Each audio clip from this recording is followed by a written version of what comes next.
보도록 합시다. 하나님의 말씀 마태복음 21장입니다. 마태복음 21장 1절부터 11절까지 보도록 합시다. 1절에서 11절까지 보도록 합니다. 마태복음 21장 찾았으면 우리 같이 보도록 합니다.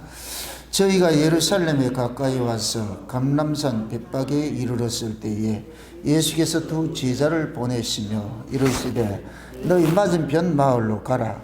곧 매인 마귀와 나귀 새끼가 함께 있는 것을 보리니 풀어 내게로 끌고 오너라. 만일 누가 무슨 말을 하거든 주가 쓰시겠다 하라. 그리하면 즉시 보내리라 하시니 이는 선지자로 하신 말씀을 이루려 하심이라. 일러스되 시온 딸에게 이르기를 내 왕이 내게 임하나니 그는 겸손하여 나귀 곧 멍에 매는 짐승의 새끼를 탔도다 하라 하셨느니라. 제자들이 가서 예수의 명하신 대로 하여 나귀와 나귀 새끼를 끌고 가서 자기들의 겉옷을 그 위에 얹음에 예수께서 그 위에 타시니 무리의 대부분은 그 겉옷을 길에 펴며 다른 이는 나뭇가지를 베어 길에 펴고 앞에서 가고 뒤에서 따르는 무리가 소리질러 가로되 호산나 다윗의 자손이여 찬송하리로다. 주의 이름으로 오시는 이여 가장 높은 곳에서 호산나 하더라. 예수께서 예루살렘에 들어가시니 온 성이 소동하여 가로되 이는 누구냐 하거늘 무리가 가로되 갈릴리 나사렛에서 나온 선지자 예수라 하니라. 아멘. 기도합시다. 아버지 하나님, 예수님께서 어린 나귀를 타고 예루살렘 성에 입성하신 그 사건을 오늘 우리가 살펴보기를 원합니다. 이러한 일들을 선지자가 이미 예언한 것을 이루기 위함이라고 하였는데 왜 하나님께서는 선지자를 통하여서 그 메시아가 나귀를 타고 예루살렘 성에 입성을 해야 하는지를 오늘 우리가 이 성령 하나님께서 깨닫게 해주는 말씀으로 이해될 수 있도록 도와주시길 원합니다.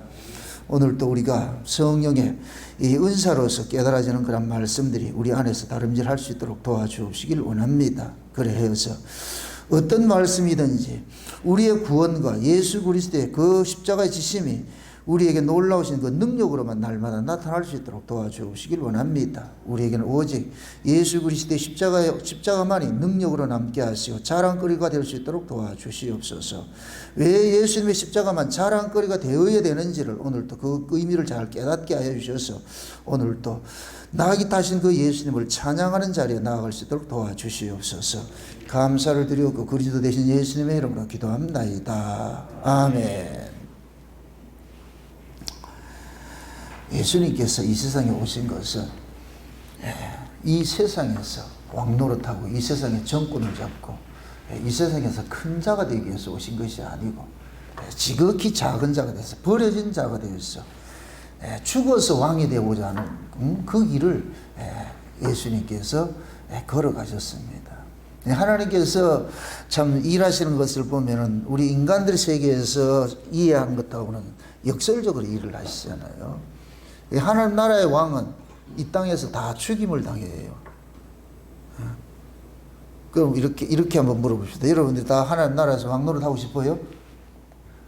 대답을 못하네요. 그러니까 이 아는 것하고 믿는 거는 영 하늘과 땅 차이 다르다니. 다시 묻습니다. 하나님 나라에서 왕 노릇하고 싶어요? 진짜로? 그럼 하나님 나라에서 왕 노릇하는 사람이 이 땅에서는 모두가 하나같이 다 버려짐을 당해야 돼요. 죽임을 당해야 돼요. 하나님께서 천국의 왕노릇 하는 사람들은 다 이 세상에서 죽음을 당하는 그 코스, 그 구조 속으로 들어가게 되어 있어요. 그것이 1번 타자가 누구냐? 예수님이에요. 예수님. 그래서 예수님이 걸어가셨던 그 길을 우리는 원턴 원치 않던 그 길을 걸어가게 되어 있어요. 그걸 우리가 독자적으로 우리 힘으로 걸어가지 못하니까 하나님께서 은혜를 줘가지고서 마치 하나님은 노아에게 은혜를 줘가지고 다른 사람, 그 당시 사람들과 전혀 다른 삶을 살게 했잖아요. 그 당시 사람들 입장에서는 노아의 그 모습은 미친 사람의 모습이에요. 미친 사람. 노아가 장차 이 세상이 홍수로 심판을 당할 것이고 그럴 때 그렇게 한다는 얘기를 세상 사람들은 동화 속 이야기를 보는 거예요. 동화 속 이야기. 여러분들 어떻게 보면은 천국 이야기가 동화 이야기야. 동화 이야기. 예? 동화라는 것은 상상 속에 있는 나라에 상상 속에 있는 이야기라니까. 그게 세상 사람들 입장에서는 천국 이야기는 상상 속의 이야기죠. 지어낸 이야기 같은 것들이잖아요. 예. 근데 참 재미있는 것이 하나님께서는 이 역사 속에서 일을 해 가는 데 있어 가지고서 먼저 만화 같은 이야기를 딱 던져주고 그것이 나중에 실현이 되도록 일을 해가요. 그래서 옛날에 그 스티븐 스필버그가 그 영화를 찍을 때 그러는 거예요. 지금은 이 컴퓨터를 가지고서 모든 것 못할 게 없다는 거예요. 다 할 수 있다는 거예요. 그런 것들이고 뭐냐, 공상과학 영화라든가 이런 것들은 다 만화 속 이야기예요. 뜬구름 잡는 말도 안 되는 그런 이야기들 만화를 그린다니까. 그러니까 만화를 그리는 사람들은 굉장히 이 상상력이 풍부하다니까. 그 상상력이 인간의 이성 바깥의 세계를 상상하게 되는 거예요. 그 지혜를 누가 주셨나? 하나님 주신 거예요. 지금 요즘 뭐 뭡니까? 이 영화 같은 공상과학 영화 같은 데 볼 것 같은 우주 전쟁 뭐 이런 얘기 많이 나오잖아. 그죠? 요즘 한창 많이 나오지. 히어로 많이 나오지. 히어로. 히어로 누구예요? 영웅이잖아요. 그 히어로가 나타나서 뭐 해요? 지구를 구하고 뭐 그런 거 있잖아. 그죠? 우리 예수님이 히어로로 나타나신다니까. 아멘? 그걸 이제 참 보여주는 거예요. 흔히 옛날에 그런 얘기를 했죠. 이게 좀 이해하고 그러세요. 방귀가 잦으면은, 이런 일들이 자꾸만 인간들은 상상 이야기, 뭐 천국 이야기, 이런 이야기들이 천국 이야기, 지옥 이야기, 요즘 좀비 이야기 많이 나오잖아요. 이게 실제 앞으로 이런 일들이 일어나는 거예요. 그걸 그대로 하나님께서는 그 정신세계, 인간들 정신세계 집어넣어 가지고서 그 인간들이 그런 것들을 보게 하는 거예요. 여러분들 처음에 이 세상이 만들어지고 노아 뭡니까 이 시대에 이 과학 영화 이런 것들은 없었다니까. 지금 되니 그렇지. 제가 늘 그러잖아요. 불과 100년이에요. 인간들의 과학이 이렇게 발달해 가지고 산 것이. 100여 년의 이 역사가 인류 수천 년의 역사를 한꺼번에 다 담고 있다니까. 지금 이 시대 인터넷의 발달로 인해 가지고서 하루에 일어나는 것이 옛날에 몇백 년에 일어날 때 그 일을 하고 있다니까. 옛날 같으면 지금 제가 여기서 설교를 한달 같으면 이 설교를 어떻게 해야 되느냐. 써가지고서 이거를 해서 글을 써가지고서, 예? 그 뭡니까 말 타고 보내가지고서 뭐 배 타고 이거 하려면은 저 외국까지 가려고 같으면 수십 년 수백 년 걸린다.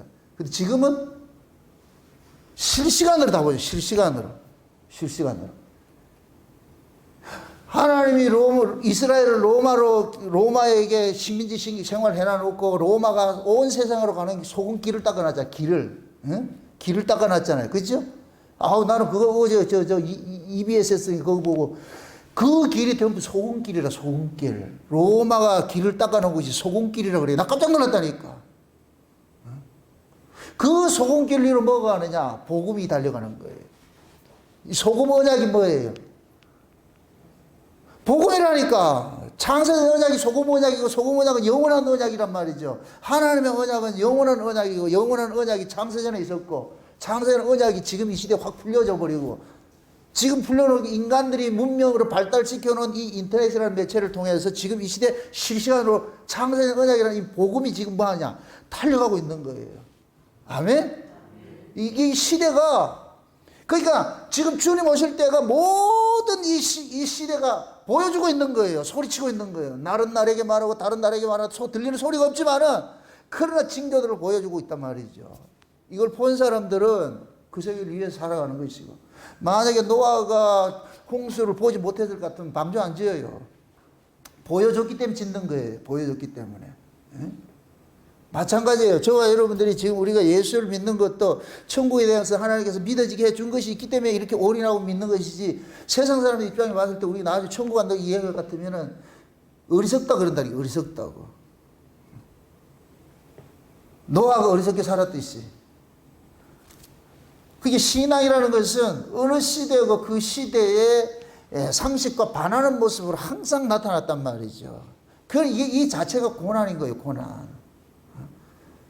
다 이 세상의 그 가치와 반대되는 가치를 가지고 살다 보니까 바보 소리 듣고 미련하다 듣고 어리석다 듣고 그런 거예요. 예수님께서 이 세상에 오셔가지고 사람들한테 막 인정받고 그렇게 하지 않았어요. 한번 생각을 해보세요. 예수님 그 많은 능력 있잖아요. 죽은 자도 살리고. 한번 째려보면 벌써? 예수님 한번 째려만 봐도 누구 보고? 귀신 보고 나가라 소리 안 해도 돼. 그냥 예수님이 이런 눈빛만 하나 봐도 알았습니다. 내가 나갈게요. 이랬다니까. 지금 이 시간 엊그저께도 신문 보니까 어느 목사는 목 졸라가지고 귀신 쫓아내도 목 졸라가지고 사람 잡았더라고. 참 무시감 용감해. 그래서 귀신 나갈 것 같으면은 그 최홍마이로 목사 시키면 된다니까. 참 무시게. 귀신이 인간의 힘에 의해서 이 조종당한다고 생각하는 거예요. 그러니까 목을 조르고 눈을 쑤시고. 아이고 참. 이게 뭐냐면은 성경을 몰라서 그렇다니까. 성경을 몰라서. 세상적 상식적으로 인간들이 가지고 있는 어떤 신적 세계 그런 것들은 뭐냐. 힘이다 이렇게 생각하니까 그런 식으로 자꾸 하는 거예요. 예수님은 그냥 말씀만 하면 되는 거예요. 아멘? 네. 말씀이 여보세요. 말씀이 그렇게 흉악한 사람도 그 말씀이 그 사람한테 아다리가 딱 될 것 같은 마냐. 어린아이 같이 돼버려요. 우리 어렸을 때 주일학교 다닐 때 그런 찬송 부른 거 있잖아요. 물이 변하여 예수님이 말씀하시면 뭐 하더라? 예수님이 말씀하시면 물이 변하여 포도주 되고. 그죠? 예수님 말씀만 하면 뭐가 이 사건이 일어나잖아. 일어난다니까. 그러니까 말씀을 들으면 그 말씀이 그 사람에게 믿음으로 확 닿았을 때는 그 사람이 변화가 일어나게 돼 있는 거예요. 생명의 역사가 일어나게 돼 있는 거예요. 신앙이라는 것은 그 말씀이 우리가 접촉점이 딱 닿을 것 같으면은 그 말씀 속에는 놀라운 생명의 역사들이 있기 때문에 그 말씀이 우리를 휘어잡는 거예요. 아무리 약한 사람도 하나님 말씀이 딱 들어가면 순한 양이 되어버린다니. 말씀이 잡힐 것 같으면. 그게 상징적으로 보여주는 것이 거라사 지역에 있는 그 거라사 그 무덤가에 있는 광인이 있잖아요. 광인. 그 군대 귀신이라 그러죠. 그죠? 그 군대 귀신, 그게 사람들이 제어가 안 되니까 어디냐. 무덤가에서 옷 벗고 말이죠. 그렇게 소리치고 하는 거예요. 예수님께서 한마디 딱 하니까 어떻게 돼요? 예수님 앞에 발 앞에 와가지고서 정말 있잖아요. 그게 말씀의 능력이라니까. 아멘? 여러분들이 말씀을 계속해서 들어야 되는데 그 말씀이 언제 우리가 접촉점이 일어날지 몰라요. 그때를 소망하고 우리가 말씀을 듣기를 사모해야 되는 거예요. 아멘? 네. 한 번만 아다리 되면 끝나는데 말이죠. 한 번만 아다리 되면 그냥 확 뒤집히는데. 그러니까 하나님께서 지금도 이 성경을 우리에게 절대 진리, 상대 진리가 아니에요. 절대 진리라, 절대 진리. 성경 외에는 다른 거 없어. 하나님을 알 길은 성경밖에 없어요. 그래서 제가 지난번에 얘기를 했잖아요. 기독교는 보는 종교가 아니고 뭐이다? 듣는 종교라 그랬어요. 보는 종교는 구원이 없어요. 듣는 종교에서 구원이 일어나는 것이지. 그래서 구약은 보는 종교예요. 그래서 갖가지 기적을 보여줘요. 이걸 하나님께서 뭐하냐? 옆에서 남편이 되어서 옆에서 같이 걸어왔다 그러는 이게 보이는 신앙이에요. 이게 율법 아래 있을 때는 보이는 신앙이에요. 보이는 신앙. 어떻게 보면 한국교회 지금 현주소가 보이는 신앙에 있는 거예요. 그러니까 매 귀신 쫓아내고 뭐 병 고치고 한다는 그런 표적 신앙 쫓아가고 있는 거예요. 이 보는 신앙이에요. 여기에는 절대 구원이 일어나지 않아요. 절대. 그 표적을 쫓아간 놈들이 누굴 죽이냐? 예수 죽이는 거예요. 표적을 보는 사람은 말씀을 못 들어요. 말씀은 잡히는 게 없다니까. 속된 얘기는 밍밍하다니까. 그저께 우리 엄수장님과 같이 이야기 좀 하다 보니까 엄수장님이 아주 명언을 하나 얘기를 하더라고요. 목사님, 밥은 우리가 먹는 주식은 맛이 없습니다. 나 깜짝 놀랐다니까. 안 놀랜다 이게. 이런 거 좀 적어놔라 좀. 우리가 먹는 주식은 맛이 없어. 여러분들 쓴맛, 단맛, 짠맛 먹을 거는 그건 먹지 못해요. 오래 못 먹는다니까. 한두 번 먹다가 질려버린다니까. 맛없는 걸 하나님 주셨다니까. 이스라엘 백성들이 광야 40년 동안 맛없는 걸 줬어요. 이게 만나라니까, 만나. 걔네들이 그러는 거예요. 또 이런 거 주냐고 이렇게 하잖아요. 그죠? 짠 거 줬다가 매운 거 줬다가 싱거운 거 줬다 이렇게 한번 할 것 같으면 하나님이 총체적으로 그렇게 할 것 같으면 얘네 어떻게 되겠어요? 기겁을 한다니까. 그러니까 하나님께서 우리에게 생명으로서 주시는 주식은 맛이 없어. 그런데 그 맛없음이 질리지 않도록 만드는 거예요. 먹어도 질리잖아요. 그래 맛이 들어가면 질려버린다니까. 지금 이 시대 퓨전 음식들이 전부 뭐예요? 강한 자극에 맛을 주지요.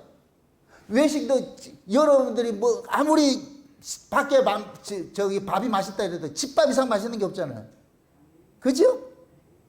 밖에 나가고는 자극적인 그런 양념들 써가지고서 처음에 먹을 때는 좋은데 두 번, 세 번 먹으면 못 먹어요. 질려버린다니까. 근데 집에서는 그렇게 안 하잖아요. 가정의 주부들은. 가족들 생각을 위해서. 식당에서는 가족들 생각을 한다. 사람 손님들 생각한다. 그 손님들 그 돈 버는 데 목적이 있다. 돈 버는 데는 자극적인 걸 줘야지 돈을 번다니까. 밍밍하게 해줄 것 같으면 집에서 먹지 말을 사 먹으러 가는데. 근데 집에서는 이유를 목적으로 하는 것이 아니고 건강 때문에 뭐 하냐. 자극적인 걸 안 한다니까.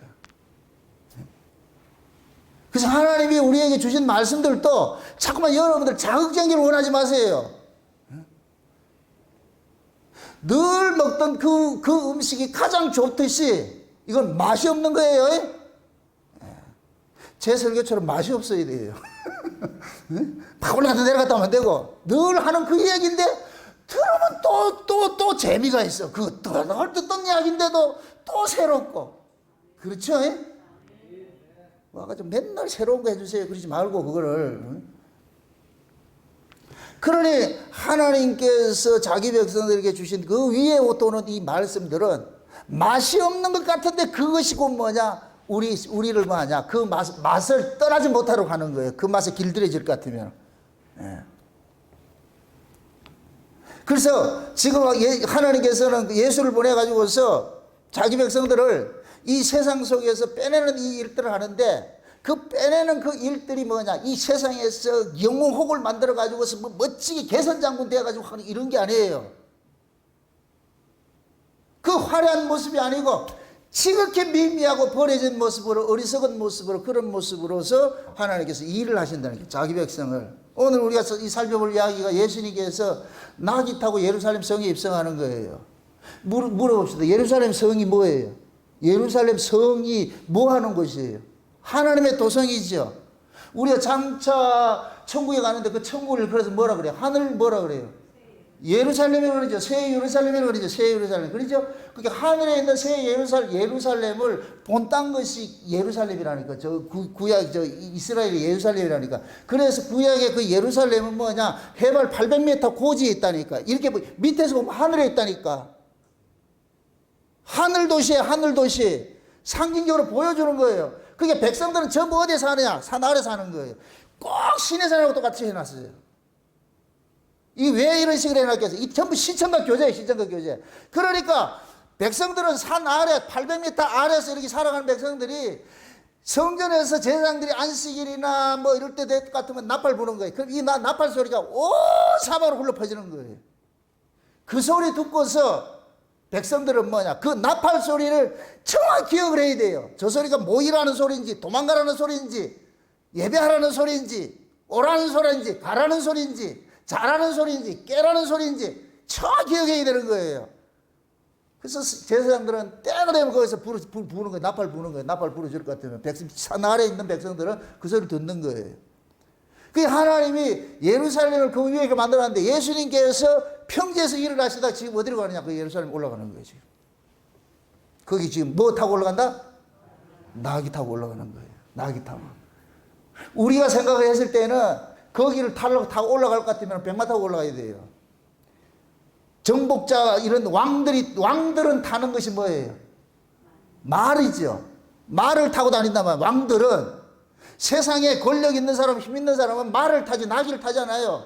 나귀는 종들이나 탔다니까. 가장 가난하고 비천하고 돈 없고 가난한 이런 사람들이 나귀를 탔다니까. 응? 그래서 나귀는 짐을 실으려는데 필요한 동물이에요. 이건 식용도 아니고, 그렇다 전쟁용 이게 쓰는 것도 아니고, 오로지 하나밖에 없어. 뭐 한다? 짐실을 하려는 거. 짐실을 하려는 거. 그거를 예수님께서 타고 가서 그것도 새끼 나귀를 타고서 한 번도 사람이 타보지 않은 그 나귀를 지금 타고 탄다니까. 요 이야기를 여러분들이 이렇게 반대로 생각해 보세요. 예수님이 지금 그 나귀로 왔다는 얘기예요.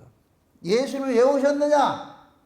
앞절에 우리가 20장에서 예수님께서 뭡니까? 제자들이 누가 높으냐 낮으냐 이런 걸 싸움하고 이렇게 할 때 예수님께서 나 예루살렘 올라가가지고 장로들한테 대제사장과 장로들한테 손에서 이제 죽임 당해야 된다 이 얘기 알려줬잖아요. 그죠? 그럼 예수님께서 예루살렘에 왜 올라가요? 죽으러 올라가는 것이죠. 그죠?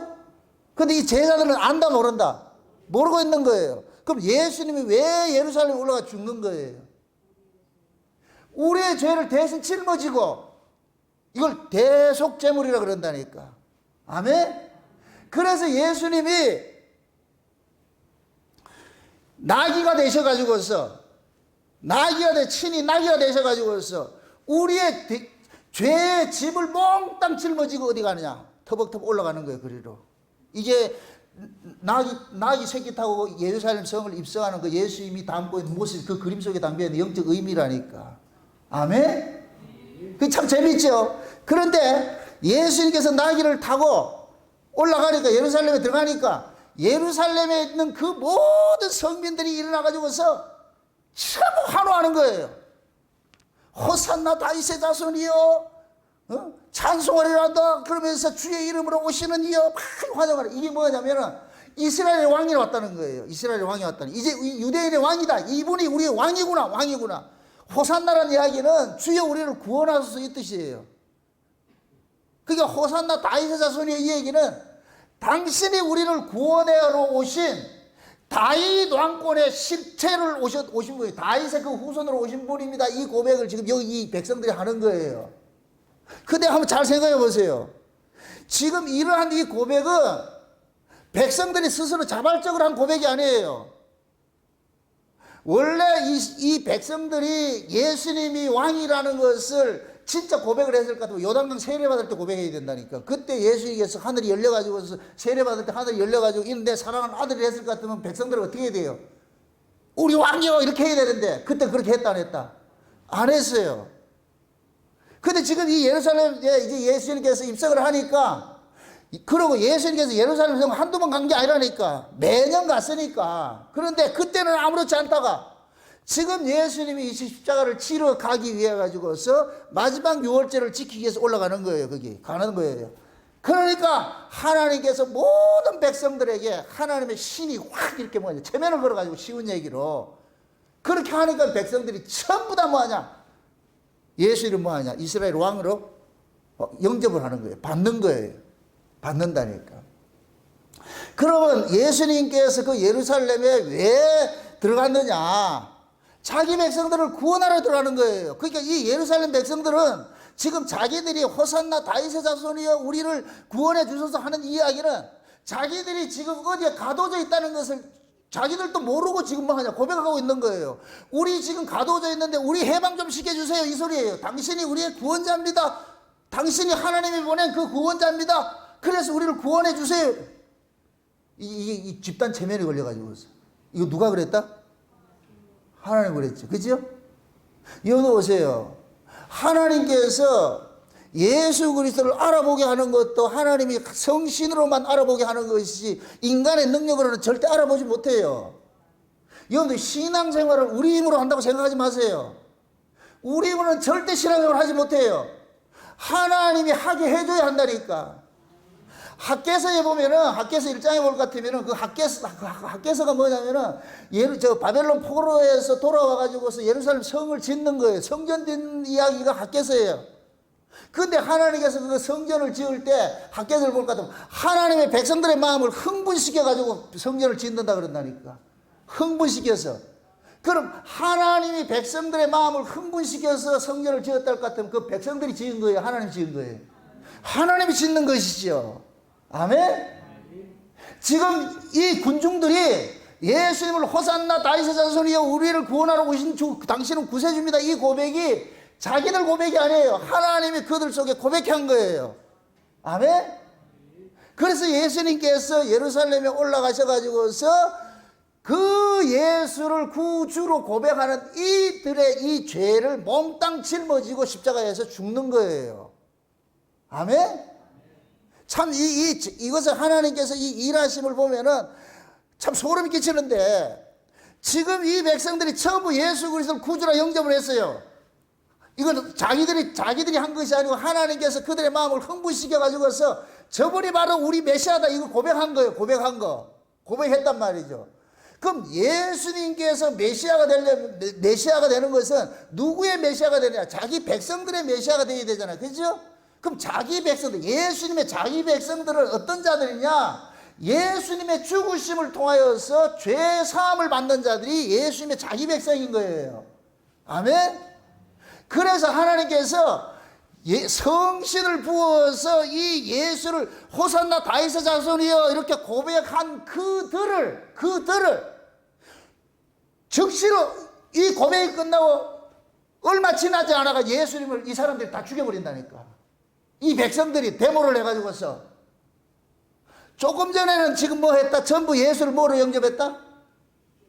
메시아로 영접을 하잖아요. 지금 호산나 다윗 그러면서 자기들이 옷을 벗어들이고 말이야 종려나무 가지를 깔아가지고 말이야 영접하잖아요. 이거 왕을 영접하는 모습이에요. 이게 예수를 왕으로 영접하는 사람인데, 이들이 얼마 지나지 며칠 지나지 않아가지고 어떻게 하느냐? 예수를 십자가에 못 박는 일을 했다니까. 왜 이런 일들이 일어나느냐?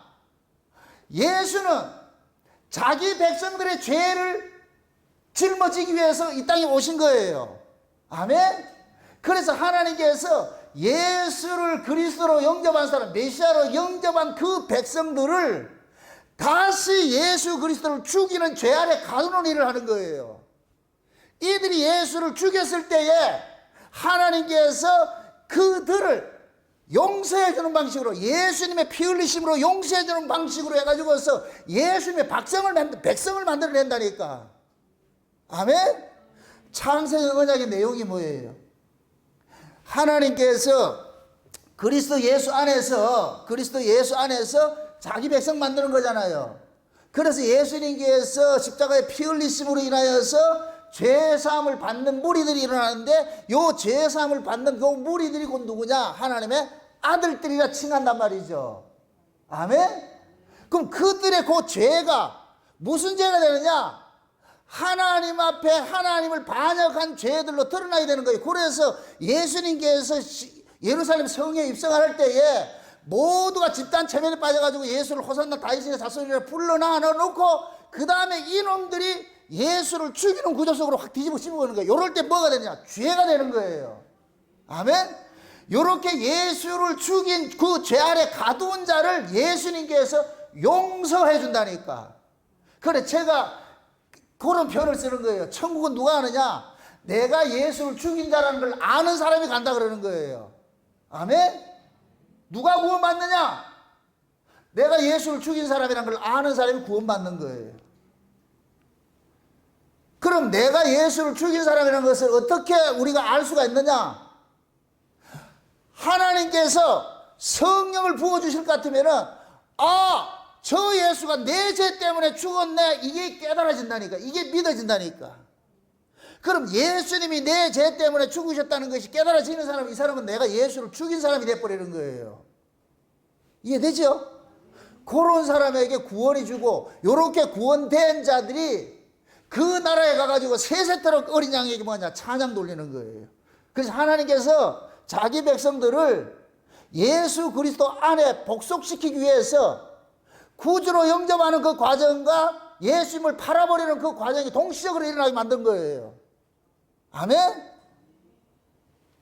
스가랴 12장에 볼 것 같으면은 하나님께서 마지막 때 은총과 강구의 영을 부어주는데, 그 은총과 강구의 영이 딱 임할 것 같으면 누구를 보게 되느냐? 예수를 보게 되는 거예요. 그래서 그 예수를 자기들이 찌른 걸 알게 돼요. 우리가 저분을 죽였구나. 그래서 독자를 잃은 그 아픔같이 이 안에서 통절한 이 애통이 일어나는 거예요. 애개가 일어난다니까. 아멘? 이걸 맛배기로 미리 보여준 것이 예수님 초림 때에 오순절 성령이 임하고 나니까 베드로가 너희가 죽인 이 예수를 하나님이 살리셔서 주와 그리스도가 되게 하셨다 하니까, 이 이야기를 하니까 백성들이 어떻게 돼요? 어찌할 거라고 하죠. 어찌할까 우리가 저 예수를 죽였어. 그럼 요 고백 나온 사람이 누구 계세요? 오늘 본문에 호산나 다윗의 자손이 했던 이 사람들이라니까. 이 사람들이 왜 예수를 죽였느냐. 이제부터 재미있어요. 왜 이들이 예수를 죽였느냐. 이들은 예수님이 지금 오는 것을 무엇으로 바랐느냐. 자기들이 로마의 식민지로부터 해방시켜주는 정치적 메시아를 기다린 거예요. 세상적인 메시아를 기다린 거예요. 죄와 사망의 권세 아래 있는데 이들은 죄와 사망의 권세를 몰라요. 하나님께서는 로마라는 이방 나라의 식민지를 시킨 것은 죄와 사망의 권세 아래 있다는 걸 시청과 교제로 가르치고 싶은 것인데, 이 가르치기 위해서 있는 거예요. 그러니까 로마는 누구를 상징하느냐? 마귀의 나라를 상징하는 거예요. 마귀의 나라를. 그러니까 마귀의 권세 아래 놓여져 있는 것을 로마의 식민지로 있는 것을 생각하는 거예요. 그럼 이스라엘 백성들은 실제 자기들이 구원을 받아야 하는 것은 죄와 사망이라는 것을부터 구원을 받아야 하는데, 얘네들은 지금 그걸 모르고 있는 거예요. 자기들이 지금 죄와 사망에 가두어져 있다는 걸 모르고 있고 로마에게만 식민지가 되어 있다고 생각하는 거예요. 그래서 로마로부터 식민지만 해방이 되면 자기들은 행복하다 이렇게 생각하는 거예요. 평안할 것이라 생각하는데, 하나님의 의도는 뭐냐면은, 야, 너희들이 로마에서 해방이 됐다고 해가지고 너희들이 마음에 힘을 누리는 게 아니라 평안에 오는 게 아니라 천국에 오는 게 아니야. 너희들이 진짜 천국은 뭐냐? 이 세상 권세 잡은 자, 그것이 곧 뭐냐? 마귀인데, 그 마귀와 죄와 사망의 그 권세로부터 해방이 돼야 진정한 해방이 누리는데, 너희들이 지금 껍데기만 보고 있는 거야. 그게 백성들은 이제 예수님께서 갖가지 기적을 행하면서 센세이션 일들을, 여러 일들을 일으켰는데, 와, 저분이 이제 오는 거야, 이제 예루살렘을 해방시키러 온다고 생각하고 있는 거예요. 그럼 그 예루살렘이 지금 뭐냐? 이방인들에게 짓밟히고 있잖아요, 지금. 로마로부터. 그러니까 압제당하고 있으니까, 그럼 이제 이분이 와가지고 우리를 이 예루살렘에서 로마를 쫓아내가지고서 다윗 왕조를 여기서 회복할 것 같으면 이제는 이 나라가 세계 유수의 열강이 돼가지고서 으뜸 국가가 돼가지고 세상을 다스리게 될 것이야. 이렇게 생각하는 거예요. 만약에 그렇게 이스라엘 백성들의 원함대로 했을 것 같으면은, 이스라엘 백성들은 자기들은 이 세상 속에서 왕 중에 왕이 돼가지고서 뭐 이 세상을 다스리는 국가로 이걸 바라고 있잖아요. 그런데 이 세상에서는 하나님의 방식으로 다스리는 그런 국가가 있다 없다? 없죠. 왜 그래요? 죄 아래에 있기 때문에. 비록 이스라엘이라 할지라도 그들은 뭐냐? 하나님의 뜻에 온전한 모습으로 세워지지 못하고 있는 거예요. 왜? 이스라엘을 다스리는, 국가를 다스리는 왕이 죄 아래서 난 자이기 때문에 죄를 못 이긴다니까. 그래서 구약에 남쪽 유다와 북쪽 이스라엘인데, 북쪽 이스라엘은 율법을 상징하고, 여기는 전부 다 악한 왕이 생겨났다 그랬어. 전부 다 악한 왕. 처음부터 끝까지가 악한 왕이고, 남쪽 유다는 하나님의 은혜로서 세워진 나라인데, 여기에는 선한 왕들이 많이 일어났어요. 중간중간에 악한 왕들이 있지만은 대부분 선한 왕들이 많이 일어났다니까. 이 얘기는 곧 뭐냐? 아무리 하나님의 은혜를 줘가지고 국가를 다스려도 인간은 안 되더라는 거예요. 인간은 안 되더라는 거 고발하고 있는 거예요. 그럴 것 같으면은 이들이 바벨론의 포로를 잡혀갔다 돌아와가지고 성전을 짓고 지금 있잖아요. 이렇게 지금 살고 있는데, 그럼 이들이 자기들이 추억을 해볼 것 같으면은 바벨론의 포로를 왜 됐어요? 하나님이 남쪽 유다를 은혜로 그렇게 지켜줬음에도 이들은 하나님의 뜻을 담아내지 못하고 거역해서 바벨론 포로로 잡혀갔다 해방이 됐단 말이죠. 그럼 이스라엘 백성들은 어떤 생각을 가져야 되느냐면은, 야, 아무리 우리가 하나님 은혜를 받아도 우리는 하나님 뜻대로 살아내지 못하는 족속이구나. 그러면 이 사실을 알면은 로마 정권으로부터 해방시켜달라는 것이, 그것으로 슬로건이 나오면 안 되고 구호가 나오면 안 되면, 하나님, 어떻게 하면 우리가 하나님의 뜻에 온전한 모습으로 우리가 살 수 있는 그런 사람이 될 것입니까? 그럴 것 같은 이게 뭐냐? 우리를 지배하고 있는 죄와 사망의 권세로부터 우리를 건져주세요 하는 그 고백이 나와야 되는 거예요. 아멘? 근데 예수님은 실제적으로 이스라엘의 죄와 사망의 권세에서 해방시켜주기 위해서 지금 메시아로 오는 거예요. 그것이 지금 나귀 새끼를 타고서 이스라엘의 모든 짐을 걸머진 그 나귀 새끼 모습으로 오는 모습이란 말이죠. 아멘? 만약의 경우에 예수님께서 예루살렘을 로마의 정권으로부터 해방시킬 것 같으면 말 타고 와야 돼요. 왜? 말은 전쟁의 상징이기 때문에 예수님이 진짜 전쟁을 벌이려면 말을 타고 와가지고 저 로마와 싸워야 되는데 예수님은 지금 이 로마와 싸울 생각이 없는 거예요. 오히려 그 로마의 권세로부터 뭐 하냐? 죽임 당하러 왔다니까. 아멘? 그래서 지금 이 마태복음에서 이 예수님께서 예루살렘 입성하는 요 이야기를 구약에 스가랴서가 예언했던 그 예언을 그대로 인용을 하는 거예요. 아멘? 그럼 이 본문을 이해를 하려면은 스가랴서를 이해를 해야 돼. 스가랴서를 모를 것 같으면 이 본문은 그냥 뭐냐면은 소고경이 코끼리 다리 더듬는 그런 해석밖에 안 된다니까. 스가랴서를 한번 돌아가 보셔야 돼. 왜 이런 이야기를 했는가? 아멘? 돌아가 보세요. 스가랴 9장을 한번 보세요. 스가랴 9장. 스가랴 9장을 한번 보세요. 스가랴서 9장을 봅니다. 9절부터 봅시다. 스가랴서 9장 9절부터 봅니다. 9절부터 같이 한번 봅시다. 같이. 시온에 따라 크게 기뻐할지어다. 예루살렘에 따라 즐거이 부를지어다. 보라, 내 왕이 내게 임하나니 그는 공의로우시며 구원을 베풀며 겸손하여서 나귀를 타나니 나귀의 작은 것 곧 나귀 새끼니라. 내가 에브라임의 병거와 예루살렘의 말을 끊겠고 전쟁하는 활도 끊으리니 그가 이방 사람에게 화평을 전할 것이요 그의 정권은 바다에서 바다까지 이르고 유브라데 강에서 땅끝까지 이르리라. 또 너로 말하건대 내 언약의 피를 인하여 내가 너의 갇힌 자들을 물 없는 구덩이에서 놓았으니. 자 보세요. 지금 예수님께서 오시는 그 이야기를 지금 이 스가랴서가 지금 예언을 하고 있단 말이죠. 그래서 지금 마태복음도 마찬가지로 예수님 예루살렘 성에 들어가 입성하는 것을 스가랴서 요 본문을 지금 인용을 하고 있는 거예요. 그러면 예수님께서 예루살렘에 들어가는 것들은 지금 스가랴서가 말한 것대로 예루살렘에 지금 하나님께서 보내신 그 왕이 들어가는데 그럼 그 왕은 무엇하러 예루살렘에 들어가는지 그게 지금 이 스가랴서에 나와 있다니까. 아멘? 자, 예수님께서 마태복음식으로 얘기를 할 때는 예수님은 친히 뭐 하느냐? 내가 저 예루살렘에 올라가가지고서 대제사장과 서기관들에게 그들에게 잡혀가지고서 너희들의 죄를 위해서 내가 대속제물로 죽어야 된다는 것을 예수님께서는 알려주었는데 스가랴서 이야기는 그 이야기를 하는 것이 아니고 무슨 이야기를 하냐면은 어린 나귀를 타고 오는 그 왕이 있는데 그분이 너희들의 왕인데 그분은 와가지고 뭐를 하느냐? 에브라임의 병거와 뭡니까? 이 구단 에브라임의 병거와 예루살렘의 말을 끊겠고 전쟁하는 활도 끊으리니 그런단 말이죠. 지금 예수님께서 쉬운 얘기로 예루살렘에 들어가는 것은 에브라임과 예루살렘의 무기를 해소하러 들어가는 거예요. 무기를. 힘을 빼앗으러 가는 거예요. 힘을 빼앗으러. 지금 보세요. 에브라임의 병거나 예루살렘의 말들은 전부 힘을 상징한다니 군사력을 상징한다니 군사력을. 지금 이스라엘 백성들은 예수님께서 예루살렘 성을 들어갈 때 뭐를 이야기하느냐? 군사적 행동을 하기를 바라는 거예요. 이 군사적 행동을 해가지고서 이스라엘 백성들을 로마로부터 해방시키기 위해서 조직된 그 단체가 열심당원이에요. 그 열심당원 중에 그 예수님의 제자로 쓴 사람이 누구예요? 가룟 유다라니까, 가룟 유다.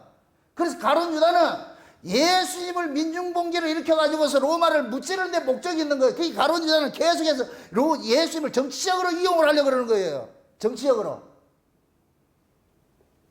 지금 이스라엘 백성들도 예수님이 예루살렘에 들어오니까 전부 그걸 생각을 하고 있는 거예요. 와, 이제 우리는 로마로부터 해방돼서 우리는 평화를 되찾겠구나 생각을 했는데, 그런데 지금 이 스가랴서는 이 이야기를 할 때 예수님께서 예루살렘에 들어가는 것은 예루살렘의 힘을 차압하기 위해서 들어간다는 거예요. 그들이 의지하는 힘들을 빼앗기 위해서. 그러면 이것을 신약식으로 이야기를 했을 때에 예수님께서 예루살렘에 들어가 가지고서 유대인들의 힘을 빼앗았어요. 유대인들의 힘이 뭐예요? 율법이죠, 율법. 예수님께서 예루살렘에 들어가니까 예루살렘에는 예루살렘 성전이 있는데 예루살렘 성전은 율법 신앙의 총화예요, 총화. 그럼 성전에서 무슨 일이 일어나요? 율법적 제사들이 일어나잖아요. 율법적 신앙들이 일어나잖아요. 그런데 그 율법적 신앙을 가지고서 이놈들이 무슨 일을 하느냐? 힘을 삼아가지고 백성들의 고혈을 짜먹고 있었다니까. 정치적으로는 로마가 짓밟는 모습인데 신앙적인 모습으로는 바리새인들이 율법 신앙을 가지고서 백성들을 억누르고 있는 거예요. 그걸 지금 예수님께서 해방시키러 갔다니까. 아멘. 그래서 예수님은 율법 신앙이 이게 힘이여, 이 에브라임의 병거고 예루살렘의 말들이라니까. 그걸 지금 예수님께서 끊으러 간 거예요. 이해되죠? 그럴 것 같으면 보세요. 예수님의 이스라엘의 적은 로마입니까? 율법 신앙입니까? 율법주의자들이죠. 율법주의자들이. 율법주의자들이 지금 뭘 하느냐? 백성들을 뭐 하고 있어요? 종노릇하고 종부리듯 하고 있는 거예요. 수고하고 무거운 짐 지고 있는 거예요. 백성들이. 어디에서? 자, 마태복음 11장에 볼 것 같으면 예수님이 이런 말씀을 하세요. 수고하고 무거운 짐자들아 다 내게로 오라. 내가 너희를 쉬게 해준다 그랬죠. 내 멍에를 메고 배우라 그랬죠. 그럼 예수님의 멍에는 뭐예요? 십자가지요. 그들이 수고하고 무거운 짐은 뭐예요? 율법 아래에 있는 거예요. 그럼 그 율법 아래에 있는 자들이 어떻게 쉼을 누리느냐? 예수님의 십자가를 통해서 쉼을 누리는 거예요. 아멘? 그럼 그 예수님의 십자가는 뭐예요? 율법적 요구를 예수님께서 완성하신 거예요. 아멘? 예수님께서 십자가에 지신 것은 백성들의 율법적 요구를 담당하는 거예요. 그래서 죄의 삭은 뭐예요? 사망이죠. 그 죄를 지적하는 것이 누구예요? 율법이란 말이죠. 그래서 예수님께서는 십자가에 지신 것은 율법의 요구를 완성을 하는 거예요. 그럼 예수님이 죽을 때 혼자 죽었어요? 자기 백성들을 같이 죽은 거예요? 자기 백성들을 같이 죽은 것이 돼버리죠. 그러면은 예수님께서 십자가에 죽으심으로 인하여 가지고서 자기 백성들은 율법으로부터 뭐가 되느냐? 해방을 받는 거예요. 아멘? 지금 이 예루살렘 백성들은 로마로부터 해방을 받고자 예수를 영접하라는데 예수님께서는 정작 로마로부터 해방되는 것이 아니고 그게 목적이 아니고 너희들을 영적으로 힘들게 하는 것은 율법주의로부터 너희들을 해방시키기 위해서 내가 온 거야. 아멘? 그래서 예수님께서 나귀와 같이 제 백성들의 모든 죄의 짐을 나귀가 짐지고 가듯이 예수님께서 걸머지고 가신 거예요. 그것이 예수님께서 십자가를 지는 거로 나타나는 거예요. 아멘? 그냥 예수님이 나무 토막이 진 게 아니고 그 십자가가 뭐냐? 지금 호산나 다윗의 자손 예수이 했던 이 모든 사람들의 죄를 예수님께서 그 십자가에 지고 간다니까. 그걸 지금 이 여기에서 뭐냐? 나귀가 예수님이 타고 가는 걸로 나타나는 거예요. 아멘? 이렇게 되면 그림을 한번 그려보세요. 예수님을 태우고 가는 나귀는 누구를 상징하고 십자가 지고 가신 예수님 상징하고 그 위에 타 있는 놈들은 누구냐? 우리예요. 지금 이해돼요? 예수님이 십자가를 지고 가는데 그 십자가에 누가 타고 있냐? 우리가 타고 있다니까. 한 번도 그런 생각 안 해봤죠? 그걸 정말 감상적으로 십자가 그냥 나무 텀바기가 아니라니까. 예수님이 우리의 짐을 지고 갔잖아. 믿습니까? 그럼 무슨 짐을 지고 갔어요? 우리 죄의 짐을 지고 갔잖아요. 그게 십자가라니까. 십자가. 그 예수님이 우리의 죄의 짐을 십자가에 지고 가서 예수님이 십자가에서 다 도말을 시킴으로써 우리가 죄로 율법으로부터 뭐가 됐냐? 자유가 된 거예요. 해방이 된 거예요. 아멘? 이렇게 될 것 같으면 진짜 이스라엘 백성들을 괴롭히는 것은 로마가 아니고 누구냐? 율법주의자들인 거예요. 그래서 예수님께서 그 율법주의자들을 해방시키러 가는 거예요. 해방시키러. 그 율법주의자들을 죽이러 가는 거예요. 그것이 에브라임의 병거를 끊고 예루살렘의 말을 끊는다 그러는 거예요. 전쟁으로 칼을 끊는다 그러는 거예요. 아멘? 그래서 예수님께서 십자가의 죽으심으로 인하여 가지고서 새로운 민족을 하나 만들어내는데 그 새로운 민족은 곧 뭐냐? 예수님의 피로 맺은 언약이라니까. 그래서 스가랴서 11장 9장 11절 보세요. 11절 보세요. 11절 같이 다 같이 시작. 또 너로 말할진대 내 언약의 피를 인하여 내가 너희의 갇힌 자들을 물 없는 구덩이에서 놓았나니. 이게 뭐냐면은 표준 세번역을 볼 것 같으면은 내 피로 언약을 맺은 그 백성들을 구덩이에서 끄집어낸다 그러는 거예요. 죄 구덩이에서 끄집어낸다 그러는 거예요. 아멘? 예수님께서 십자가에 죽으실 때 십자가를 앞두고 최후의 만찬을 하면서 제자들 보고 그러잖아요. 떡과 포도주를 가지고 주면서 뭐라 그래요? 이것은 내가 너희들을 위하여 흘리는 바 새 언약의 피라 그러잖아요. 아멘? 그럼 제자들은 지금 무엇과 하나님과 언약이 맺어졌어요? 예수님의 피와 언약이 맺어진 거죠. 아멘? 그걸 지금 스가랴서는 미리 예언으로 보고 있는 거예요. 언약의 피로 맺어진 자들을 구덩이에서 건져낸다 그러잖아요. 아멘? 그럼 그 구덩이가 뭐냐? 율법이라, 율법. 율법이라는 이 죄와 사망의 구덩이가 그 속에 지금 자기 백성들이 빠져 있는데 예수님께서 언약의 피를 가지고서 그들을 뭐하냐? 끄집어내는 거예요. 아멘? 그래서 로마서 7장 8장 이야기를 할 때 사도 바울이 로마서를 쓸 때 성령 충만할 때 쓴 거예요. 로마서를 쓰는 게. 그런데 자기가 사도 바울이 아무리 은혜를 받아도 내 안에 두 법이 싸우는데 자기 안에 두 법이 있는데 하나님을 사랑하는 그 법이 하나님을 미워하는 법에 지더란 말이야. 자꾸 하나님 뜻대로 살고자 하는 법이 있고 하나님 뜻대로 안 살고자 하는 법이 있는데 하나님 뜻대로 안 살고자 하는 법이 이기더란 말이죠. 그러니까 다윗이 미치겠는 거예요. 이걸 제가 말할 때 정답을 아는데 정답대로 못 사는 거예요. 그렇게 미치는 거예요. 그래서 다윗 저 바울이 오라나는 공고한 자라 누가 이 사망의 몸에서 나 좀 건져주면 안 될까 이렇게 했을 때에 성령께서 바울에게 알려줄 때 그러는 거죠. 바울아 네가 이 육신으로 할 수 없는 이것을 하나님께서 어떤 식으로 해결했느냐. 그 아들 육신의 모양으로 보내가지고 네가 저희들 그 죄를 예수님께서 대신 담당해가지고서 너로 하여금 뭐하냐. 네가 사망의 몸에 이렇게 가두어져 있는 그 몸에서부터 해방을 시켜준 거야. 그러니까 이제부터는 네가 비록 이 몸뚱이 가지고 살고 있다 할지라도 네가 하나님 말씀대로 못 산 것 때문에 기죽지 말고 네가 하나님 말씀대로 못 산 그것을 예수님께서 대신 다 십자가에서 이루셨다는 이 사실을 믿음으로 살아가. 이게 생명의 성령의 법이란 거예요. 아멘? 이걸 영을 쫓는다 그런단 말이죠. 아멘? 신자는 걔가 천사라서 내가 천사 되는 게 아니에요. 내가 천사 되지 못한다는 걸 절감하게 된다니까. 아무리 하나님의 은혜를 받아도 안 되네. 왜 안 될까요? 이 몸뚱이가 어디에서 나왔기 때문에? 죄 아래에서 나왔기 때문에. 이걸 안 되는 거예요. 그래서 우리는 이 몸을 가지고 있는 한은 누구를 믿느냐? 예수를 믿는 거예요. 또 묻습니다. 우리가 예수님 재림해가지고서 우리 이 몸뚱이가 죄 아래서 난 이 몸은 반납시켜주고 위로부터 오는 몸을 입잖아요. 그죠? 그 위로부터 온 몸을 입고 가가지고 그거 가지고 예수 믿을까 안 믿을까? 아니, 논센스인데 이 대답을 잘 하셔야 돼.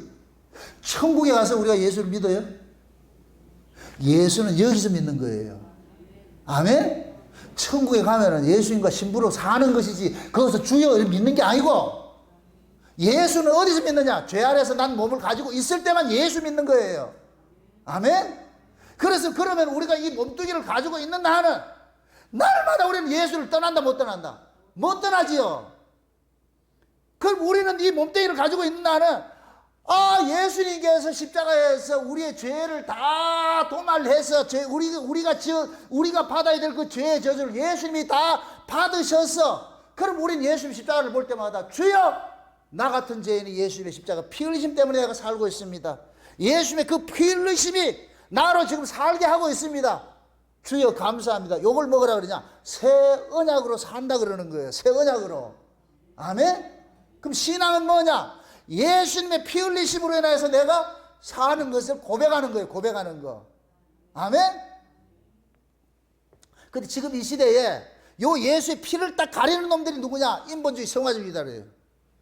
인본주의 성화주의자들은 뭐냐? 계속해서 인간의 윤리 도덕적으로 인간에게 착한 삶장 끄집어내는 거예요. 착한 사람, 착하게 살아. 여러분들 착하게 살아서 예수 믿는 인간 없어요. 착하게 사는 걸 자랑하지. 성도가 자랑하는 건 뭐이다? 예수 자랑하는 것이지. 아멘? 그러다 또 개판 살아. 그게 아니고. 원래 개판인데 뭐 또 개판으로 살아. 죄와 싸워서 내가 싸움을 해야죠. 그래서 안 된다는 이 사실을 알면서 절감을 해야죠. 이걸 여러분들이 막상 하는데 이건 면죄부 주는 말씀이 아니에요, 이게. 그래서 예수님께서 나귀를 타고서 오신 것은 예루살렘에 있는 모든 자기 백성, 이 예루살렘에 있는 시민들이 곧 뭐냐? 위에 있는 하늘 예루살렘에 있는 자기 백성들을 예표하고 있는 거예요. 예표하고 있는 거. 아멘? 그럼 구원이 뭐냐? 이거 쉽게 달리 또 설명을 합시다. 예수님께서 산 아래에 있다가 예루살렘 800고지 위에 있는 예루살렘 동네로 이제 나귀 타고 올라가잖아요. 그죠? 나귀 타고, 그 나귀는 무슨, 뭐를 하는 거, 짐승이라 그랬다? 짐지는 그 짐승이잖아. 그러니까 산 아래에 있는 모든 백성들의 짐을 지고 지금 올라가는 거예요. 거기 올라가가지고 뭐 한다? 죽는 거예요. 아멘? 그 나귀가 그 예루살렘에 올라갈 때 우리도 그거 타고 있다니까. 우리 죄도 그 청가가 돼가지고 쥐고 올라갔다니까. 아멘? 그래서 예수님께서 예루살렘 그 성전에 있는 그 예루살렘에 진짜 하늘 예루살렘의 그 의미를 안달 것 같으면 여기에서 뭐가 하느냐? 율법을 가지고서 이스라엘 백성들을 억압을 할 것이 아니고 율법으로부터 자유한 그 모습으로 살게 해야 되는데, 그런데 바리새인들 법 잡은 자들은 전부 율법을 가지고 뭐하냐? 백성들을 전부 하냐? 노예를 삼고 있더란 말이죠. 죄의 노예를 삼고 있더란 말이죠. 그걸 해방을 시켜야지요. 그래서 예수님께서 가가지고서 에브라임의 힘, 예루살렘의 말, 병거, 그리고 뭐냐? 율법주의, 그것을 뭐냐? 깨뜨려 버리는 거예요. 예루살렘은 보세요. 그걸 지금 그 예루살렘을 지금 이 시대로 할 것 같으면 교회의 모습이에요. 예루살렘 성에서는 지금 뭐냐? 양대 교단이 있는데 두 교단이 있어요. 양대 교단이 뭐냐? 사두개파와 바리새파가 있어요. 사두개파는 자유주의예요. 자유주의는 현세주의예요. 그거는 부활도 없고 내세도 없어요. 아무것도 없어요. 현세주의에서 물질 만능주의예요. 그래서 잘 먹고 잘 살면 돼. 이 땅에서. 그것이 지금 이 시대로 올 것 같으면 자유주의 신앙을 나타나는 거예요. 현실적으로 기복주의 있죠. 기복주의. 예수 믿고 복 받고 이 땅에 잘 살자. 이게 지금 사두개파예요. 사두개파. 바리새인은 뭐냐? 율법주의 뭐냐? 이거 외식주의나 형식주의. 율법주의는 뭐냐? 우리가 하나님의 말씀을 지켜서 우리가 의로워지자는 거예요. 우리가 의롭게 된다고 생각하는 거예요. 그것이 지금 이 시대 인본주의, 성화주의자로 나타나는 거예요. 성화주의자들로. 그래서 성화주의자들은 자꾸만 뭐하냐? 하나님의 말씀을 지키면 그것이 우리가 하는 말씀대로 살면 이게 의롭다고 생각하는 거예요. 의는 우리가 말씀 지켜서 주어지는 게 아니에요. 예수 믿음으로 주어지는 것이지. 아멘? 우리가 하나님 말씀대로 살아서 의로워지면 율법의 의지, 율법 외의 의가 아니지요. 우리가 받은 의는 율법 외의 의예요. 율법은 말씀대로 살아서 생기는 의고, 율법 외의 의는 예수 그리스도를 믿음으로 난 의라니까. 아멘? 그럼 우리가 붙잡고 있는 의는 뭐예요? 우리가 말씀대로 살아서 얻어진 의예요. 우리는 하나님 말씀대로 살지 못한 죄인이기 때문에 예수님의 피 흘리심 때문에 용서받고 산다는 예수 그리스도의 그 믿음으로 난 의예요. 믿음으로 난 의죠. 아멘? 우리가 하나님 앞에 가는 것은 믿음으로 가는 거예요. 믿음으로. 우리가 말씀 지켜서 가는 것이 아니고, 또 여기서 또 못을 박습니다. 아니 목사님, 성도가 하나님 말씀대로 사는 게 뭐가 그렇게 잘못됐습니까? 잘못된 게 아니에요. 말씀대로 사는 건 좋은 거예요. 좋은 것하고 정답은 다르다니까. 하나님 말씀대로 사세요. 그래서 좋게 하세요. 근데 그걸 정답으로 내놓지 마시라니까. 바리새인 같이 내가 일에 2번씩 금식하고 내가 구제하고 봉사하고 이런 건 내놓지 말라니까. 세리들 같이 가슴을 치면서 아버지 나 죄인입니다, 이거 내놓으라니까. 성화주의자들은 나 이렇게 착하게 살았는데 이거 들고 나온다니까. 그놈들이 예수의 피를 가린다니까. 그런 자들이 저같이 이렇게 오직 예수님의 이 피를 전하면 뭐냐? 이다라 그런다니까. 욕한다니까.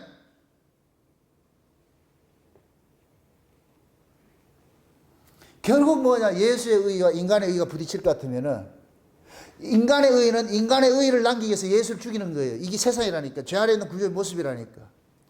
그걸 지금 예수님께서 예루살렘 성전에, 예루살렘에 있는 그 성전에 그걸 깨러 가는 거예요. 그거 차압하러 가는 거예요. 너희들 율법 지킨 걸 가지고 이게 힘이라고? 그 힘 내가 뺏어갈게.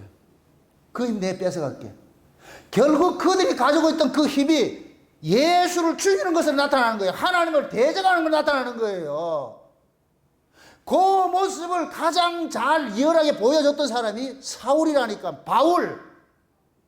바울은 율법에 특심했어요. 바울은 예수님 만나기 전까지만 해도 바울은 입만 열면 뭐 자랑했다? 율법적 의의를 자랑했지요. 그것이 나타나는 것이 나는 히브리인 중에 히브리인이요, 베냐민 지파요, 가말리엘 문화생이에요, 율법으로는 흠이 없는 세기요, 바리새인 중에 바리새인이요. 이건 바울은 인간이 자랑할 수 있는 모든 조건을 다 가지고 있어요. 가문, 좋은 가문에서 태어났죠. 좋은 학벌을 가졌죠. 좋은 신앙의 이 교단에 있었죠. 바리새파니까 좋은 교단에 있었죠. 거기다가 열심히 특심했죠. 바울은 최상의 것을 가지고 있었어요. 그 최상의 것을 가지고 있기 때문에 이걸 지키기 위해서 누굴 죽이느냐? 율법의 의는 아니라고 하는 예수제이들을 죽이기 시작하는 거예요. 이거 죽이기 하는 거예요. 다메섹에 바울은 쉬운 얘기로 요즘같이 벤스 가지고서 말이죠. 다메섹 지금 예수제이 잡으러 가는 거예요. 시속 200km 가는데 앞에 콘크리트 벽에 예수님 콘크리트 벽에 탁 써가지고서 갖다 냈다 박아버린 거예요. 거기에서 바울이 다메섹에서 율법 아래 있는 바울이 죽어버렸다니까. 죽고 예수님의 의로서 살아난 바울이 되어버렸어요. 예수 만나고 보니까 바울이 지금 자기 조상들이, 지금 자기 동족들이 하는 게 전부 하나님의 왼수짓을 하고 있는 거예요. 바울은 미치는 거예요. 미치는 거예요. 그래서 바울이 그러잖아요. 하나님, 나 하나 지옥 가더라도 좀 동족들 다 예수 좀 믿게 해주면 안 됩니까? 이거 고백하잖아요. 얼마나 바울이 안타까웠으면은 예수를 만나고 보니까 지금까지 내가 자랑하고 이 훈장처럼 여겼던 이런 모든 것들이 예수 앞에 나오니까 전부 똥덩어리더라니까. 배설물이에요, 배설물. 자기의 가문도 배설물이고 자랑거리가 아니고, 자기의 유능한 학벌도 자랑거리가 아니고, 자기의 열심도 자랑거리가 아니고, 자기에게는 의의가 요만큼도 없다는 거 아는 거예요. 오히려 그 의의가 예수의 대적이 되는 것을 알게 되니까 이걸 바울은 곁에 두기 싫다는 의미에서 배설물이라고 한다니, 배설물. 그래서 이스라엘 백성들은 원래 이 배설물 문화가 똥을 어디 하느냐? 침 밖에 버렸다는, 침 밖에. 여러분들 보세요. 이것도 가옥구조를 여러분 잘 이해하셔야 돼요. 옛날에 우리 가옥구조는 전부 변소가 어디 있느냐? 집 밖에 나가 있다니까. 그게 성경적이라니까. 그런데 지금 어디로 들어왔다? 안방으로 들어와 있다니까. 이게 전부 상징적 의미예요, 상징적 의미. 하나님 앞에 아무것도 아닌 것들, 더러운 것들은 전부 집 안으로 다 들어왔어요. 제가 왜 자연인으로 살고 싶다 하겠어요? 인간들이 만든 이 문명 자체가 전부 성경을 거스르는 식으로 나가는 거예요. 원래 더러운 똥은 뭘 상징하느냐? 양분이 없는 찢기가 똥이에요. 그래서 말라기 선지자가 하나님께서 말라기 선지자를 통해 가지고 구약을 문을 닫을 때 하는 최후의 통첩이 뭐냐? 너희들의 그 절기의 똥을 내가 너희들 얼굴에 쳐바른다 그러는 거예요. 그럼 이스라엘 백성들은 지킨 그 절기가 뭐냐? 절기 속에 담겨있는 내용이 없는 껍데기만 지키고 있는, 이게 똥이라니까, 똥. 지금 여러분들이 이렇게 교회 와가 예배를 드리고 여러분들 신앙생활 하는데 그 예배 드리고 신앙생활 하는 그 본질 속에 진짜 내가 왜 예수를 믿고 내가 왜 여기 와서 예배를 드리고 이러한 것들이 그 진짜 영적 의미가 없이 여기 와가지고 몸뚱이만 와 있을 것 같으면 여러분 지금 똥덩어리 들고 온 거예요, 똥덩어리. 제발 똥덩어리는 여기 두지 말고 갖다 버리세요. 제가 설교를 하다 보면은 참 안타까운 게 말씀을 듣지 않고 뭐냐, 이 머릿속에 지금 다른 게 왔다 갔다 해. 세상 게 내 눈에는 다 보여. 돈 벌어야 되겠거니 뭐 했니 뭐 왔다 갔다 하니까 그냥 벙쪄가지고 멍 때리다 간다니까. 내려가가지고 귓방내를 확 때려가지고 정신 좀 차리라고 싶어요. 진짜 그렇다니까. 여기 왜 왔는데? 그 말씀 듣는 시간에 정신일 또 하사불성해야지. 그런데 이 말씀 듣는 시간에 엉뚱한 짓을 하고 말이죠. 잠자고 말이 이렇게 보세요. 얼마나 속 터지는데. 제발 하나님 앞에 똥을 들이려고 하지 마세요. 껍데기, 이게 율법신앙이, 외식신앙이 똥덩어리 들이는 거예요. 그러니까 하나님 받겠어요, 안 받겠어요? 안 받는다니까. 그래서 이사야 1장이 그러잖아요. 너희들이 가져오는 그 재물 내가 받기에 너무 지겹다 지겹다. 내가 지게 곤비하다. 다시는 이런 거 좀 가져오지 말아라. 다시 가져오지 마라. 성전 마당만 밟고 다니는 거 아이가. 그래서 말라기 선자는 성전 문 좀 닫았으면 좋겠다. 이런 거 다시 가져오지 않기 위해서 성전 문 닫으라. 그래서 하나님께서 말라기 선자를 통해 가지고 400년 동안 하나님께 선자를 안 보내. 이 하나님께서 삐져 가지고서 난 너희들하고 안 놀아 이거 안 놀아. 여러분들이 하나님의 이 관계성이 올바로 되어 있지 않을까 하나님 삐지 버려요. 하나님 삐지면 여러분들 영적 암흑기 400년 그 말라기 선자 끝으로 선지 안 보내듯이 말씀이 귀가 안 돌면 영적 암흑기가 된다니까.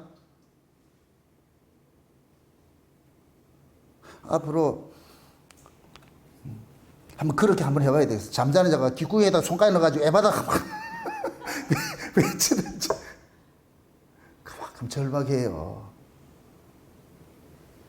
시대가 다 지금 한국에 좀 외식으로 가잖아. 외식으로. 지금 한국의 이 코로나 때문에 이 예배 이런 것들이 전부 한국교회가 외식 신앙을 가지고 이게 똥덩어리 신앙, 한국교회가 바울이 버렸던 걸 다 주워와가지고 자랑한다. 누가 많이 모았네. 누가 똥덩어리 많이 모았냐. 이거 자랑하고 있다니까. 야, 우리 교회는 뭐 같다 세상적으로 누구 연예인이 나온, 그게 뭐인데? 따라합시다. 연예인은 똥이다. 아이, 말이잖아. 연예인이 똥이라는 얘기가 아니고 세상의 그 가치, 그걸 세상의 연예라는 가치가 그걸 가지고 있는 게 똥이라니까. 세상에 유명한 뭐 판검사가 나오고 교수가 나오고 의사가 나오고 뭐 돈 많이 버는 사람이 나오는 걸 그걸 가치를 가지고 있는 그게 똥이라니까. 그럼 지금 이 시대 교회들이 뭐 자랑해요? 우리 교회 그거 누구 나온다 이거 자랑해요. 우리 교회 누구 나온다. 우리 교회 회장님 나온다. 우리 교회 판사 나온다. 우리 교회 교수 나온다. 우리 교회 뭐 이런 거 나온다. 이거 다 자랑하잖아.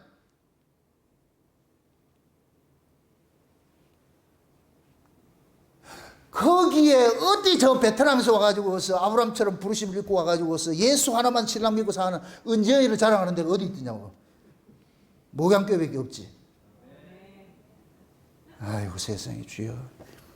베트남에서 오신 분이 한국말도 제대로 못하는 분이 은혜를 입고 있는데 한국말을 제대로 다 못 알아먹어요. 그런데 은혜를 받고 있다니까. 이게 얼마나 이게 표본이에요. 하나님의 말씀은 베트남어든 일본어든 영어든 중국어든 상관하지 않아요. 그냥 베드로 한번 외칠 때 베드로가 무슨 말 했어요? 베드로가 16개의 그 나라를 한번 하고 또 잠깐만 했어요? 아니라니까. 그냥 한마디 외쳤는데 성령께서 다 각각 알아듣게 만드는 거예요. 아멘? 제가 우리 경산에서 오시는 그 팀들 중에서 우리 배경이 있잖아요. 배경이 지체부야하지만 아직까지 그 아이가 정신적으로 그렇다 하지만은 하나님의 말씀에 인간의 정신세계를 넘어서 있다니까. 그래서 내가 그런 예를 들었어요. 중풍병자가 지 혼자는 못 온다. 옆에 친구들이 매군에서도 와서 예수님 앞에 놓을 것 같으면 죄사함의 은혜가 일어나지 않느냐. 그 아이가 아유 얘가 힘들어가지고 어떻게 예배드리냐. 그거는 인간적 생각이에요. 와서 들으면은 언제 하나님께서 접촉점이 일어날지 모르잖아. 그거 핑계 대가지고 말씀 안 들어오면 어떻게 돼? 더 나와야지. 경사팀 삐졌다 큰일 났다. 여러분들한테 책망해주는 목사가 있는 걸 감사하게 생각하시라고.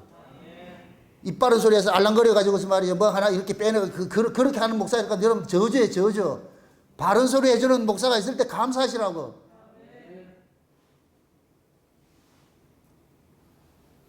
그래서 제가 그러는 거예요.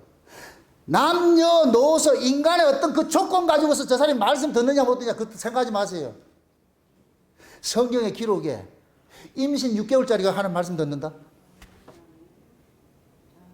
이것도 안 놀래고 있어요. 세례요한은 임신 6개월 돼가지고 예수님 영접했다니까? 얼마나 기뻤으면 띠께서 여기에 그저 엘리사벳이 좀 조용히 좀 해라. 그러니까 세례요한이 뭐라 그런다? 어머 왜 조용히 있어요? 지금 우리 구주가 오셨는데. 임신해도 오시라고. 핑계대지 마시고. 뱃속에서부터 하나님 말씀 듣게 해줄 것 같으면 얼마나 좋아. 내가 우리 요셉이 이야기해 준다. 참 우리 요셉이가 우리 개월이가 임신해가지고 우리 있었잖아요. 얘는 영천에서 집이 있으면서 주일마다 와가지고서 예배를 드리고 이렇게 올라가고 했단 말이에요. 그렇게 했는데, 임신을 해가지고서 계속해서 이 설교를 듣고 있었어. 근데 이 녀석이 제왕절개를 하고 나왔는데, 애가 양소를 먹어가지고 문제가 생겨가지고서, 태어나자마자 그 이튿날 어디 가느냐? 인큐베이터 갔다니까. 이 현대 해장병원에 저 인큐베이터 가가지고서. 그래가지고 한 보름 동안 있는데, 얼마나 속도 상하고 아픈가 말이죠. 근데 내가 깜짝 놀란 것이, 다른 사람이 가가지고 얘기를 할 것 같으면 애가 미동을 안 해요. 내가 가서 요셉아 이러면 애가 좋아가지고서, 남의 얘기를 하니까 말이 안 된다 이거지. 막 애가 이러는 거예요. 그러니까 옆에서 깜짝 놀라는 거예요. 다른 사람이 얘기를 하는 건 못 듣는데 내 이야기는 아는 거예요. 뱃속에서부터 누구 설교 들었다? 이 설교 들은 거예요. 아멘? 지금도 그 아이가 태어나가지고서 영천에서 이렇게 올 때마다 내 설교를 틀어줄 것 같으면 조용히 있는 거예요. 듣고 오는 거예요. 그 차 타고 오는 거예요. 사람의 조건 가지고 말씀 듣나 못 듣나 그 사람 따지지 마시라고. 하나님은 인간의 조건 넘어서요. 아멘? 덩어리도 듣게 하시고 기머거리도 듣게 하시고, 어떻게 기머거리가 듣겠냐고. 기머거리를 넘어서게 하신 게 하나님의 말씀이라니까. 아멘?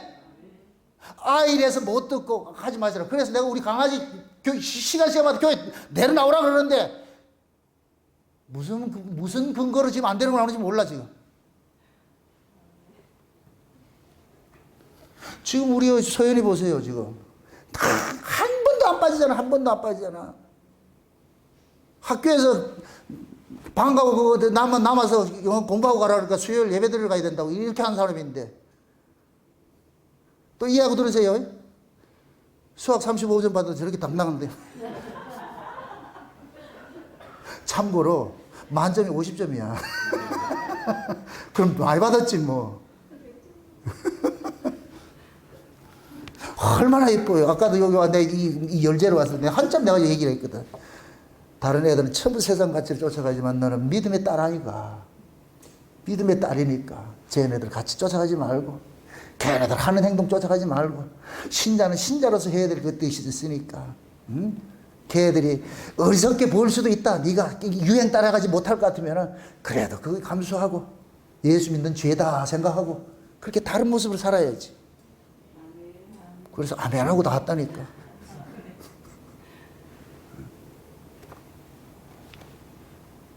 지금 예수님께서 오셔가지고서 인간의 가치를 가지고 힘을 삼는 그 모든 것들을 무장해제 시키잖아요. 뭐 율법 지켰다고? 그거 가져와. 쓰레기라는 게 배설물이요. 다 버리는 거예요. 다 버리는 거. 응? 그걸 여러분들 보세요. 산 아래에 있는 것은 가지면 가질수록 여기는 뭐냐? 강도 때리 달아온다니까. 불안과 초조와 염려와 근심. 여러분들 돈 가지면 가질수록 누가 오느냐? 돈을 아는 인간들이 쫓아온다니까. 돈 없어 보세요. 다 떨어지지. 돈 있어 보세요. 돈 뜯어먹으러 온다니까. 그럼 왼수예요, 왼수. 돈 없는 걸 감사하고 생각하시라고. 복 받은 사람이라니까. 그래도 돈을 좀 많이 벌었으면 좋겠습니다. 더 시달리고 싶어요. 하나님이 어련히 알아서 우리 인생 간섭 안 하겠어요. 저는 어떤 의미에서 우리 교회에 큰 부자 없는 걸 감사해요. 큰 부자 있어 보세요. 믿음 있으 하면은 참 좋지요. 만약 없을 것 같으면은 그 부를 가지고 뭐 하냐. 행세한다니까.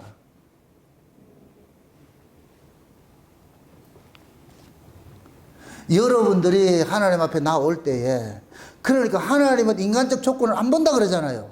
그럼 여러분들이 하나님 앞에 나올 때 주눅 들 게 뭐가 있냐. 앞으로 저기 딱 나올 때 당당히 나오시라고. 딱 문 열고 올 때 하나님 계셨어요. 그렇게 나오시라고 그게. 당당하게. 아멘? 아이고, 난 뭐 전도도 못하고 뭐도 못하고. 아유, 억수로 잘했다 그래. 원래 우리 그런 인간이에요. 제발 그거 들고 나오지 마시라고. 하나님. 또 하나님 은혜 아니면 안 됩니다. 오늘 또 창세전에 예비된 그 은혜들을 우리 정남 목사님 입을 통해 가지고서 우리에게 들려주세요. 평생에 듣던 말씀 또 들려주세요. 그 말씀 듣고 우리 또 다시 힘없게 해주세요. 아멘.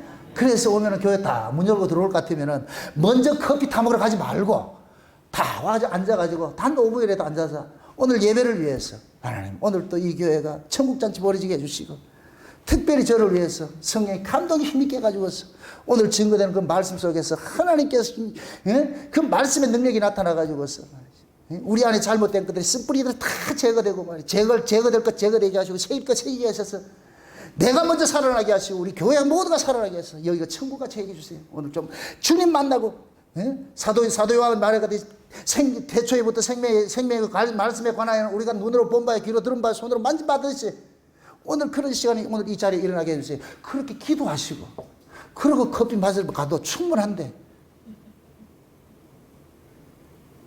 기도는 무슨 기도야? 바꾸시라고. 아멘? 그래 여러분들이 내가 세상적으로 내놓지 못하는 것에 대한 것들에 결핍이 없는 거예요. 기죽지 마시라고. 제가 이제 여러분들 왜 세상적 조건 가지고 여러분들 차별한 적이 있냐고. 저 그렇게 차별해 본 적이 없어요. 다 하나님 보시기에는 큰 놈이나 작은 놈이나 가진 놈이나 없는 놈이나 배운 놈이나 못 배운 놈이나 똑같은 거예요. 지금 이게 보세요. 얼마나 하나님께서 이런 식으로 일하느냐. 지금 예수님은 보세요. 나귀를 타고 왔어요. 여기는 지금 힘의 상징을 가지고 있어요. 저기는 지금 말들 타고 딱 지키고 있는 자들이에요. 나귀 타고 이 전쟁이 된다 안 된다? 안 돼. 이게 마치 뭐 같으냐. 다윗이 물맷돌 떠고 골리앗 치러 가는 거예요. 이게 하나님의 일하심의 방법이라니까. 가장 기뻐요. 오늘 본문에 볼 것 같으면 그 사람들이 소동할 때 묻잖아요. 쟤 누군데? 이렇게 했을 때 사람들이 나사렛에서 난 선지자인데요. 과거에 나사렛에서 뭐라 그래요? 사람들이 야 나사렛에서 무슨 선한 것이 나오겠냐? 그 촌동네에서 촌동네 사람이 한번 그림을 한번 그랬어요. 촌놈 중에 촌놈이 나귀 타고 새끼 그것도 큰 나귀도 아니야. 새끼 나귀 타고 올라가가지고서 그 기라성 같은 그 힘 있는 자 앞에 가가지고 지금 그 예수님이 다 선다할 것 같으면은 이게 어떻게 했느냐고. 예수님이 만약에 세상에 힘을 의지하고 있을 것 같으면 기 가지고 못 가요. 예수님이 세상에 힘을 의지하셨잖아요. 그러니까 나귀 태우고 가가지고서 뭐하냐. 그 예루살렘 성전 자랑할 때도 제자들 자랑할 때도 저거 다 무너질 건데 아무것도 아닌데 당당하는 거예요. 그 촌놈 같은 사람이 이제 다음 시간 나오겠지만 촌놈 같은 분이 성전에 들어가서 뒤집어 엎는다. 이 다음 어디서 나오겠어요? 세상의 힘이 아니라니까. 하나님은 어느 시대고 마찬가지예요. 가장 똑똑하고 잘난 놈들 그게 자기들이 힘을 가지고 있다니까. 많이 배웠다는 걸 힘을 가지고 있다니까. 그럼 하나님께서 가장 배우지도 못한 사람 들어가지고 그 힘 있는 놈 쳐버린다니까. 그 인간이 가지고 있는 그 지식 아무것도 아니라는 것을.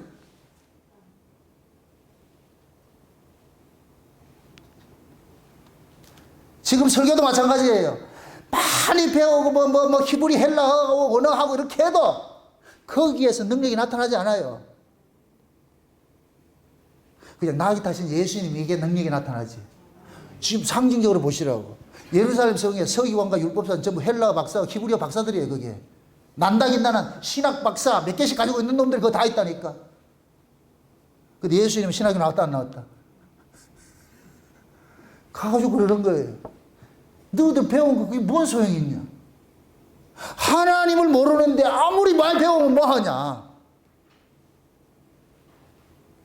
세상에서는 뭐니 해도 머니가 최고라듯이 교회 안에서는 예수가 최고예요. 아멘? 세상에 그 어떤 것도 아무것도 없다 할지라도 그냥 여러분들이 예수를 품고 있을 것 같으면 그 예수가 최고예요. 아멘? 하나님은 그 속에 예수 품은 자들을 어여삐 여기시니까 여러분들 속에 있는 그 예수를 자랑하세요.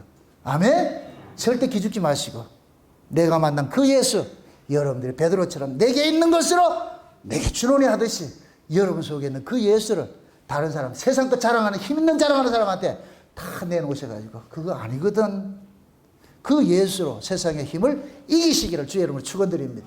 기도합시다. 아버지 하나님 감사합니다.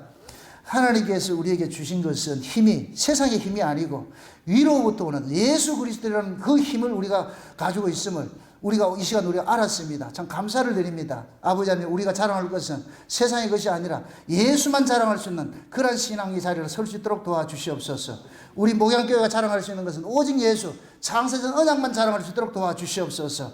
비록 세상에 가진 것 없고 세상적으로 내어놓을 것 없다 할지라도 기죽지 말게 하시고 예수 그리스도 안에서 당당한 모습으로 세상을 이기며 살 수 있도록 도와주시옵소서.